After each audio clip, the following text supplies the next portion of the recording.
Well, you keep asking for them, so I keep asking them back. So you have John and Scott this morning, and we're going to talk about all things Tesla. I think that we'll cover a whole bunch of bases, including the earnings report and advertising and other kinds of things like that. So, and of course, if you like having John and Scott on, hit the like button and then subscribe. And we all have Patreons, or I think John and I have Patreons. If you like to help support these channels, that information is down below. So let's get into the subject matter at hand. Okay, so we've hit on all of the aspects of the robot that I was interested in today. Let me just take the last few minutes here. What did you guys think about the earnings report? Scott, you want to go first or you want me to? Yeah, go first. Okay. I was, well, you know what? I wasn't surprised. I was like, oh, the mainstream media headlines were all incredibly negative, and I bought a bunch of stock on Thursday. I was like, thank you, because I predicted. I was like, well, of course it's going to go way down, but I thought it was incredibly positive, and again, judging from like human thing, right? This is not something where you're going to read the transcript and get it, but listening to Zach and Elon and Drew and all those guys talk, I was like, wow, they are so positive. And they're so open and transparent, which is they're not giving you political speak. I kept thinking, like, what other earnings call would I ever listen to where I'd hear these people just kind of shooting the crap, they're just sitting there. It's like they're sitting around at dinner, having a beer, talking about this stuff. It's very, very cool. They're not being super guarded at all. Yeah. Yeah. Did you guys ever listen to the Apple calls back in the day when they were just starting? Yeah, with Steve Jobs when he was still Steve Jobs, and they were the same, and the stock would be crashing, and you're going, why is the stock crashing? Well, I think in a way maybe they're gaming the system. They're like, well, we're going to give everybody in the company an opportunity to buy tomorrow. So. Right? Yeah. And everyone in the Tesla community that kind of knows better. Yeah, I mean, there was no surprises there. It's about what I expected, and the reaction was about what I expected. I didn't think there was going to be any stellar numbers that came out, because usually people are pretty good at guessing what the EPS and everything is, so they're close enough on that. But the main thing I just wanted to hear is that that they were executing, and it seems like they're executing. Everything is coming up. It's very clear they're not going to talk about the Cybertruck until there's actual event for it and all that. Everyone keeps it one. It's like, it's an earnings report. We don't talk about those things. And then, of course, probably the only thing that was maybe vaguely interesting was some of the pictures that were in there of the Cybertruck pilot line and the production line. So you have an idea of the state of where it's in. So they didn't really show us any pictures of the actual production line, just what are probably older pictures from Fremont of the pilot line that they set up for the alpha builds that they were doing. So yeah, we don't. You didn't you put up some stuff on Twitter the other day in terms of I put something out there now the thing you have to be is like a lot of the images that I was first seeing is like what everyone had cropped in there, and then I went back in the earnings report, because when I first looked at it, I said, this isn't a production line, and everyone was saying this is a Cybertruck production line. And it's like, that's in a tent. Doesn't look like production to me anyways. I was trying to see what was going on.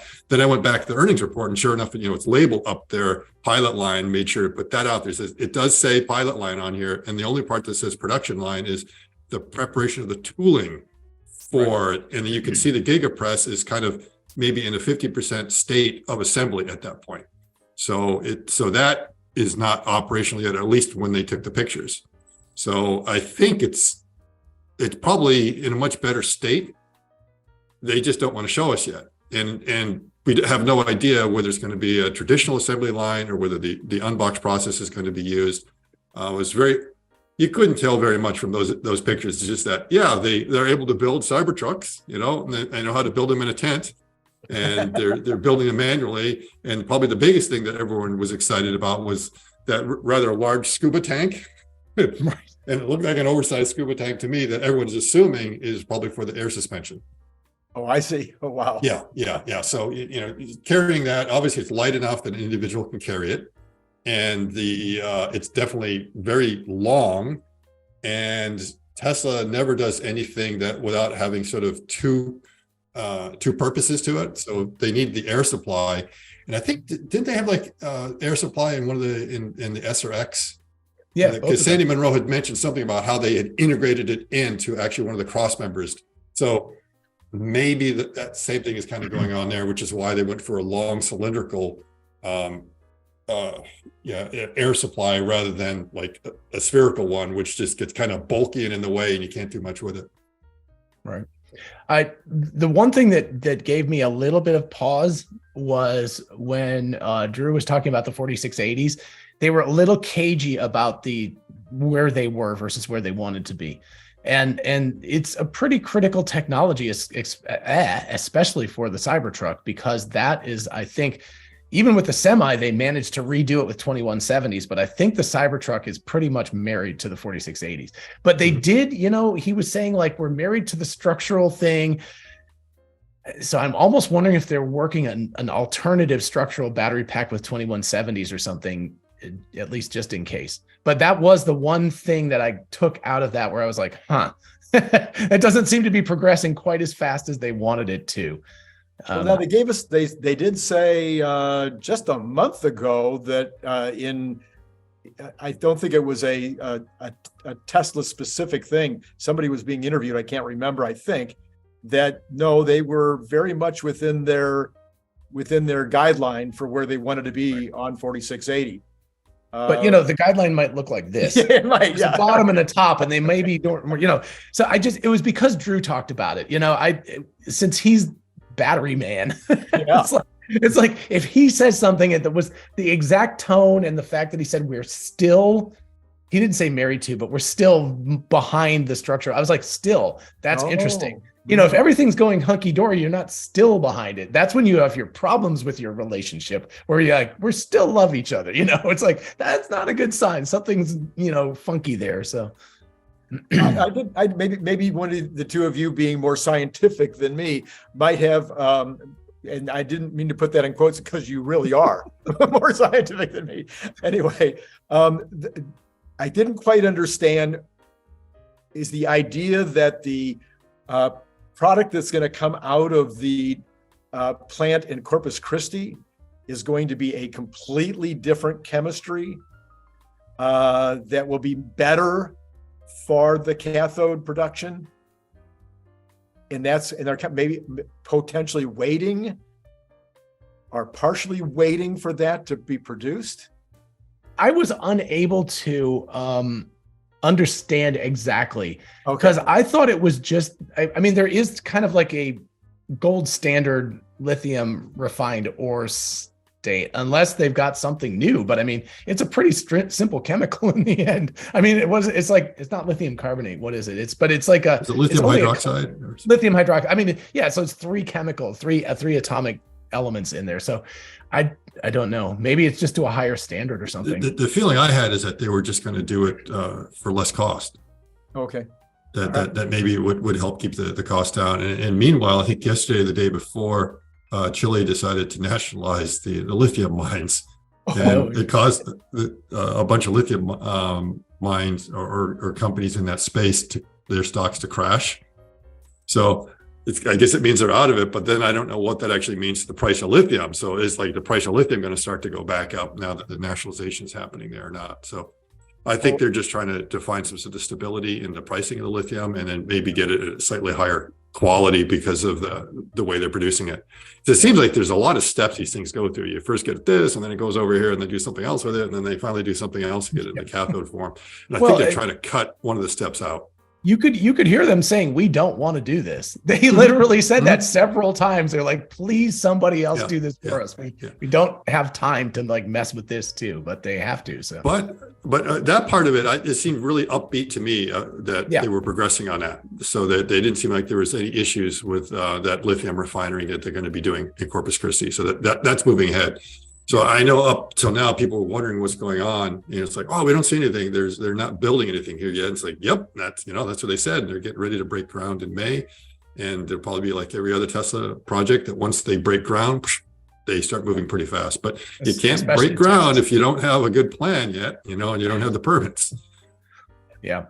And I think the other positive thing for me was because I think the place that they're running into trouble is not so much the chemistry and everything, but just the manufacturing process, because they're trying to make so many of these blessed things. These 4680s, it's like every percent that they're slower than they want to be has huge impact. Sure. But I think the really positive thing for me was seeing that the standard range Model Y, the 279 mile Model Y, is now available, and that is the 4680 structural battery pack version of the Model Y. And so the fact that they're actually selling that now it's only $3,000 cheaper than the long range. So I think they're also pricing it in a way that they're trying not to sell too many of them, because I don't think most people are not probably that price sensitive. I'd rather get 50 more miles of range and pay $3,000. I mean, but there's going to be some subset of the population that is going to be that price sensitive that they will care about that $3,000. Sure. Again, I think they're trying to gauge, keep the level of interest at the level of production so that they don't have too much interest in it.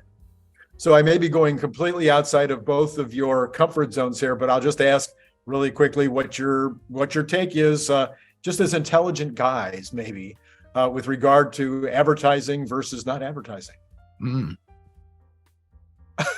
Scott, you go first. I'm sort of in like, if you don't have to advertise, why? So I take a slightly different point of view of this. I think of advertising, and the way I'm thinking about it is not the like, good God, here's the puppies and the horses, and here's our car. I'm thinking more informational advertising. And Tesla is starting to do this. To their credit, they're not putting it in the Super Bowl, but they are creating these videos now that talk about their car. Mm-hmm. But I think of advertising as a long game. So you're not right now, no problem. They don't need advertising. What they need it for is 2 to 3 years from now, when they're trying to sell 10 million plus cars a year. They need to already have people's mind share such that they're aspiring to. In fact, I actually, probably tomorrow, I'm going to do an episode about Tesla as an aspirational brand, because there's going to be a major change when that flips and they're not an aspirational brand anymore. And that's their aspiration is to not be an aspirational brand. Right. So anyway, but that whole thing aside, if you're trying to mass market something, you've got to have some sort of groundwork in there so that people know about you. They're comfortable. They feel confident the product will work for them. So I'm not worried about today or tomorrow. I'm worried about a couple of years from now. And that's why they need to be advertising today. Right. To build that. So the low information in the person who is not on the news every day and paying attention. Yeah. They're just living their life, and but they do watch television all the time, or they do, or go on YouTube because they like to watch Mr. Beast on YouTube. Right, exactly. Yeah. Well, and there's the most powerful form of advertising is word of mouth, and that's what they've been getting by with. Right. And every company wishes they could do that, but we know at some point, if you open up a restaurant and nobody knows you exist, you have to advertise. You have to get something out there, let people know. Then eventually, once they know about you and everyone likes it, you almost don't have to advertise. Right. And I remember a friend when I went to school had a vegetarian restaurant, and seemed to have like the good word of mouth. But she did notice that if every now and then she took out an ad in the Ithaca Journal, that then Friday it was a lot busier there, because sometimes it was just reminding people that you actually exist, because they're trying to think, what are we going to do on Friday? And they're thinking about this and that, and they completely forgot that you exist. So sometimes it can help a little bit, and people will see the metrics. The problem is, and I'm trying to remember exactly who was the sales exec that said it, is that 50% of my advertising dollars are wasted. I just don't know which 50%. Yeah, and so I've certainly found that my entire career. Yeah, if you can get it more targeted and make sure that then you can save a little bit. But I agree that you look at some of these ad budgets, like that is absolutely crazy. I mean, does Budweiser really have to spend that much money on football games and everything else? At some point, it seems like there's a loss of marginal returns for that kind of money that they're throwing at this stuff. And it seems like more vanity projects than anything else. To go back to the Max Tegmark, Lex Friedman chat that they had, Max was talking about Moloch, which is, I think it's from a poem, but it basically is kind of this devil of mediocrity. And the problem is it's like a race to the bottom. So the problem is that and Tesla, to their credit, has stayed out of this. But, if Ford spends this many dollars on advertising, GM goes, oh, we better spend that many or else we're going to fall behind because the mind share is going to go towards Ford. But then Ford goes like, oh no, they've matched us. So now we're going to spend more. And it just goes like this. And eventually you get what Scott is saying, which is, beer of all freaking things is spending millions of dollars to put ads on the Super Bowl. It's like, really? It's like just way more. I mean, it's not just the Super Bowl during the entire season. Yeah. So they're sponsoring all these sports teams, and maybe they get a little bit out of it, but sometimes you kind of wonder if there's another way to make that same kind of profit without sort of just spending it so much on something that doesn't really create anything. Yeah, right. I think all of us in the community know that I just went to my son's wedding the other day, and the few people that I did talk about Tesla with, well, okay, I talked to everybody about Tesla, but the people that I talked to Tesla about had so much misinformation. They were so completely, wrong about so many things. So it seems like there would be a benefit to some advertising, in particular in the places where the car is not yet in every driveway. So I just found out, I think it was Stephen Mark Ryan said in Australia, they're advertising the hell out of Starlink. Yeah. So, so in other words, Elon Musk is not biologically opposed to advertising.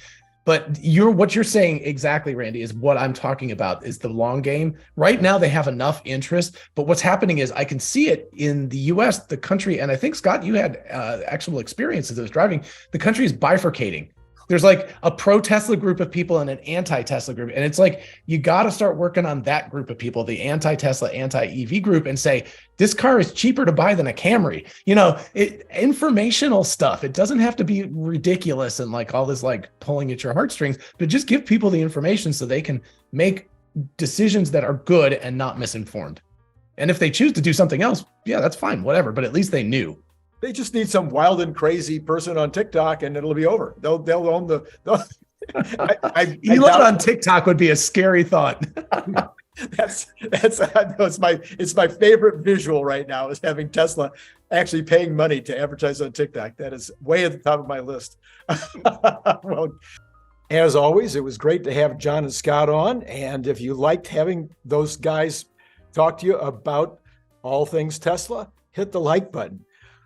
John and I both have Patreon channels, and if you'd like to support us on Patreon, that information is down below. Whole bunch of really good programs coming up this week. You might want to check out tomorrow morning's effort with Warren Redlich. For instance, you might want to check out the fact that tomorrow morning I'm going to do my earnings estimate for the second quarter and for the whole year. And so if you want to hit the subscribe and the notify button, then that would help you to be notified about tomorrow morning's program. Anyway, it's been great talking to you. Click the link below to get your paperback, Kindle, or audiobook now.